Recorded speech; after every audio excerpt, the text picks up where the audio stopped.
Let's bring in Jenny Horne, host of Next Gen, who's looking at stock down 2% this morning.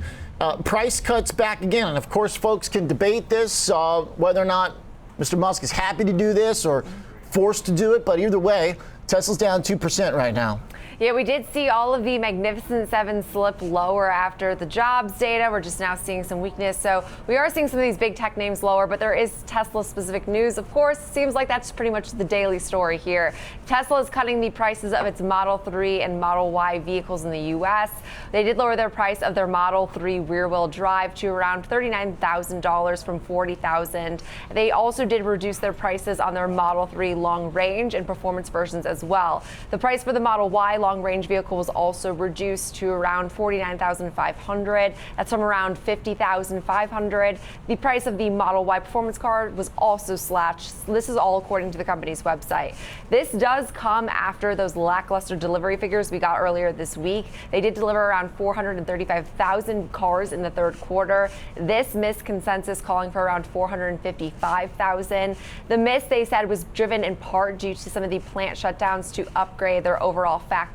So we did see some selling in reaction, but I don't think that necessarily paints a proper picture of what Tesla has done this week. We've seen all of the auto companies lower, with the exception being Tesla. I know they're down today, obviously, but into today's open, we were up 4% this week. So, I mean, this name has fared what has been a volatile storm in the automotive space quite well this week.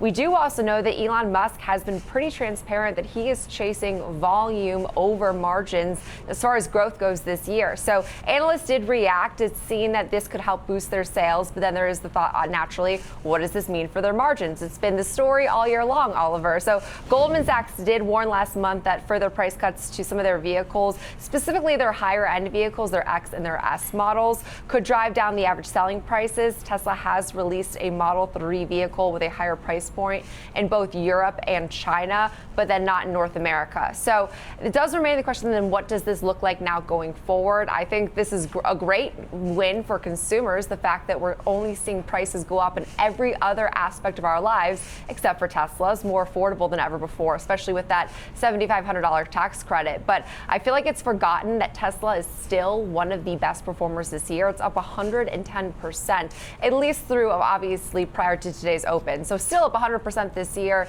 And it's like the bears want to be so loud when the rest of the market is sort of crumbling.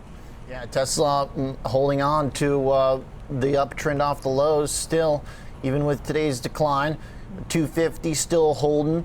And to your point about volume, I really think that's what it's all about.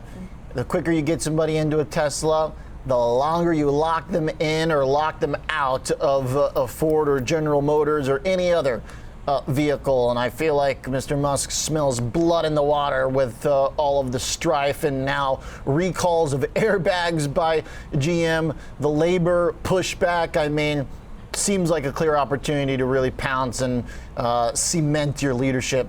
Thanks, Jenny. Shares doing okay this morning, but still down.